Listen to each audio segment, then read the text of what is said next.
김건희와 명태균이 특별히 가까워진 계기가 있었을 텐데요.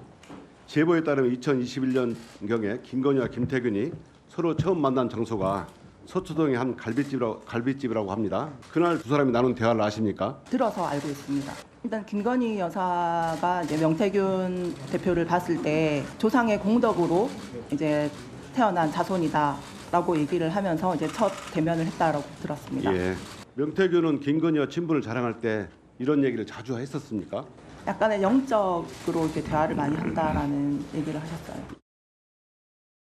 강혜경 씨 주장이죠. 영적으로 대화한다는 걸 들었다. 그런데 이른바 오빠 논란을 불러일으켰던 김건희 여사와 본인의 SNS 메시지 말고도 오늘 추가로 새로운 이 메시지를 명태균 씨가 공개했습니다. 이현정 의원님. 네. 저 내용을 제가 오전에 보니까 김건희 여사가 명태균 씨에게 저런 메시지를 보낸 모양이에요. 이른바 지라시라고 불리는 증권가 정보지에 본인이 명태균 씨와 나라의 큰 중대사를 논의한다는 소문. 그랬더니 명태균 씨가 크크 아이고 이런 세상에 천벌받을 사람이 많네요라는 취지를 올렸다. 명태균 씨가 이걸 왜 올렸다고 보세요? 자, 우선 제가 알기로 명태균 씨는 자신에 대해서 싫어하는 말이 딱 두 가지가 있다고 합니다. 그 하나는 이제 브로커라는 이야기를 굉장히 싫어한다고 그래요. 정치 브로커요? 네. 예. 자기는 이제 컨설턴트이고, 근데 이제 이걸 제일 싫어한다고. 또 하나 싫어하는 거는 역술인을 제일 싫어한다고 그럽니다. 아하. 그러니까 이제 일부에서 아마 명태균 씨가 조금 예지력이라든지 뭐 이런 것들이 이제 있다 보니까 일부 분들은 아, 명태균 씨가 뭐 이 주역을 공부했다라든지 뭐 이런 것이 있다라는 소문이 있는데 예. 명태균 씨가 그런 이야기를 굉장히 싫어한다고 그래요. 자, 어제 이제 강혜경 씨가 국회에 나와서 영적인 대화를 한다. 김건희 여사와 이런 이야기를 했지 않습니까? 그러니까 이제 그거에 대해서는 바로 반박하는 이제 글을 올린 거죠. 당시에도 그런 어떤 이런 소문들이 있었어요.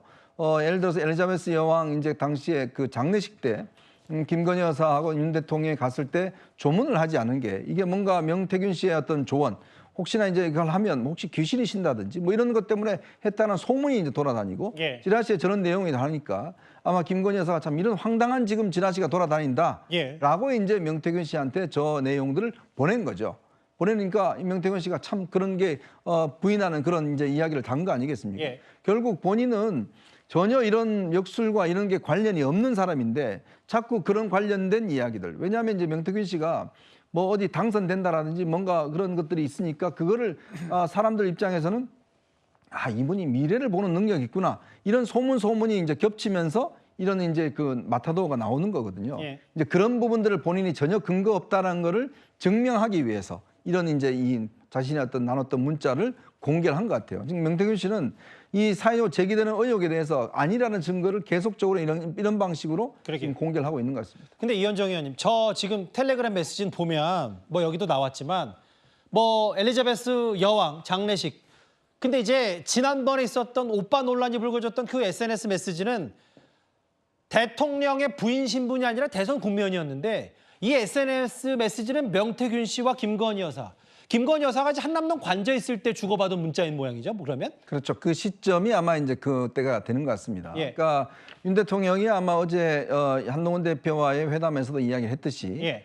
뭔가 좀 좋게 관리하기 위해서 문자 메시지를 한 것 같다. 본인은 이제 당시에 인연을 끊었는데 제가 알기로 아마 윤석열 대통령은 이제 김종인 위원장이나 이준석 대표와의 어떤 인연을 그때 끊으면서 명태균 씨하고 자연스럽게 인연을 끊은 걸로 알고 있어요. 왜냐하면 거기가 가깝다는 그런 인식 때문에. 그러나 이제 김건희 여사는 아마 이제 문자를 서로 주고받으면서 계속 관계를 유지해왔던 걸로 알고 있습니다. 자, 그런 상황에서 이제 이런 문자를 이제 보냈고 이런 것들이 하나의 이제 어떤 소통의 어떤 단계인데 윤석열 대통령의 설명에 따르면 관계 자체를 너무 단절시키면 이게 뭔가 좀 뭐 이 부작용이 있으니까 그런 어떤 응답에 대해서는 수시로 이렇게 대화를 나눴다라는 어떤 그런 해명인 것 같아요. 근데 이제 이현정 의원께 제가 질문 하나 더 드리고 싶은 게 뭐냐면 바로 이 장면이에요.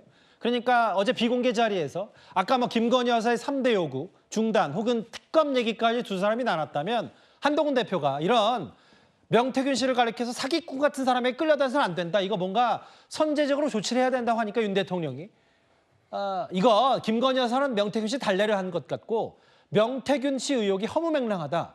이게 어쨌든 비공개 자리이긴 합니다만 대통령의 입에서 직접 허무맹랑이라는 단어가 나왔다면 이제 어떤 명태균 씨가 폭로선 주장을 하더라도 그건 사실이 아니다. 이제 그 말에 대통령실도 뭔가 무게가 있고 책임을 지어야 된다. 뭐 이런 식으로도 흘러갈 수가 있어서요. 그러니까 이제 저게 사실은 내용을 아는 사람이 대통령 부부 말고는 없을 겁니다. 두 사람과 관계는. 제가 알기로 아마 지금 대통령실에 있는 분들 중에서 이 명태균 씨와 어떤 관계까지 있는지 예. 잘 모를 거예요. 그래서 이제 한동훈 대표 측에서도 요구를 한 게 뭐냐면 예. 자, 그러면 민정수석실의 그 친인척 담당 이런 에서 한번 조사를 해봐야 된다. 얼마만까지 이게 관계가 있는지 뭘 알아야 대응을 할 거 아니겠습니까? 아무것도 모르는데 계속 부인만 하다가 얼마 전에 대통령실 고위 관계자가 대통령 두 분밖에 안 만났다 이야기하니까 바로 이준석 대표하고 지금 김종인 위원장이 만났다고 이야기하니까 그 사실관계가 깨져버렸잖아요. 예. 그런 방식으로 하면 대통령실의 어떤 설명 자체가 설득력을 얻을 수 없는 거거든요. 그래서 지금 이 문제에 대해서는 그냥 대통령의 말에 의존할 게 아니라 대통령이 지시를 해서 자, 민정수석실 한번 조사해봐라. 얼마나 지금 이 대화 내용이 있는 것인지. 왜냐? 지금 명태균 씨가 연일 지금 공개를 하고 있잖아요. 예. 그게 또 지금 부담이 되고 있잖아요. 예전 미국 같으면 다른 백악관에서 내부에서 조사를 합니다. 마찬가지로 이건 조사를 해야 된다는 입장이고 예. 한동훈 대표도 마찬가지로 그렇게 해서 사실 확인을 해서 그래야 우리도 대응을 할 수 있지 않겠는가. 이제 그런 어떤 이야기를 하고 있는 거거든요.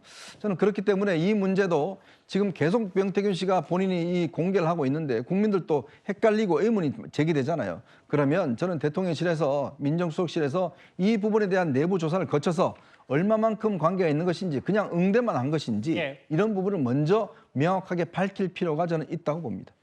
김건희 여사가 그 김영선 전 의원 공천 줬다고 어제 국감에서 강혜경 씨가 주장을 했잖아요. 그러면서 명태균 씨와 관련된 27명의 의원들 리스트까지 공개를 했습니다. 자, 녹취 한번 들어보시겠습니다. 명태균이 때문에 김건희 여사가 선생이 그거 하라고 줬는데 그 걔 사는 꼬라지 한번 봐봐라. 김영선은 간단해. 내가 사무실 나오면 여사가 알아서 황금이하고 우리 내 생계가 안 되기 때문에 김영선한테 당신 공천 왜 받았어? 왜 그런 얘기한 줄 알아? 그러면 알아서 안 줘. 사모하고 전화해갖고 대통령 난 김영선 했는데 이랬대. 김영선이 끝났어. 김건희가 명태균 때문에 김영선에게 공천을 줬다는 얘기를 들리는데 네. 전후 사정을 잘 아는 증인이 보시기에도 명태균 때문에 김건희가 김영선의 공천을 준 거로 보이십니까? 저희 그 명태균 대표와 밀양구 용소를 통해서 그분들과 연관이 돼 있다는 부분입니다. 그리고 그 25명에 대해서는 제가 따로 이제 여기 의원님 쪽으로 제가 제출하겠습니다. 위원장님 쪽으로. 근데 이런 걸 거예요. 이제 어제 주진 의원이 물었어요. 강혜경 씨에게. 대통령 임기 후 김건희 여사와 명태균 씨 통화한 내용 직접 들은 게 있냐. 전해 들었다. 그래서 뭐 일부 야권에서 풍문으로 떠돌았던 것처럼 뭐 엄청난 파괴력이 있는 녹음 파일이 국감 때 등장할 거다. 그런 실체는 없었었거든요. 근데 다음 화면을 보겠습니다. 그 김기훈 부대변인님.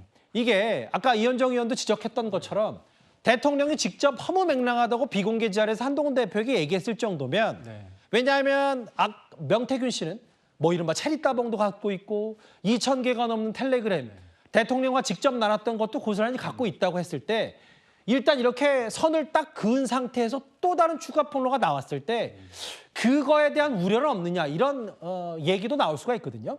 사실 시점이 중요할 것 같습니다. 만약에 체리따봉이 있는 어떤 캡처본이 나온다고 했을 때 그 시점이 선거 전이냐 그리고 대선에서 이겨서 인수위 과정이냐 아니면은 그 정권 교체를 해서 국정이 운영되는 2022년 5월 10일 이후냐 예. 상에 따라 그 파급 정도는 다를 수밖에 없다고 보고요. 저는 그 명태균 씨가 이런 얘기를 하는 데 있어서 가장 처음에 문제가 제기된 것이 2024년 4월 그 공천에 대해서 김건희 여사가 김영선 의원의 어떤 공천에 영향을 줬다는 거 아닙니까? 예. 근데 그 부분에 있어서 문자가 그 텔레가 공개됐습니다. 근데 텔레가 공개됐을 때 6차례 명태균 씨가 김건희 여사한테 연락을 했을 때 그 텔레를 통해서 연락을 했을 때 김건희 여사는 딱 한 번 대응을 하거든요. 그러니까 깊은 관계였다면 한두 번 연락을 하면 그에 대한 응대가 빨랐겠죠. 그리고 그거 요청에 대한 답변마저도 알겠습니다. 정서는 기본이니까 약한 후보들을 설득해서 해라. 이렇게 사실상 거절했기 때문에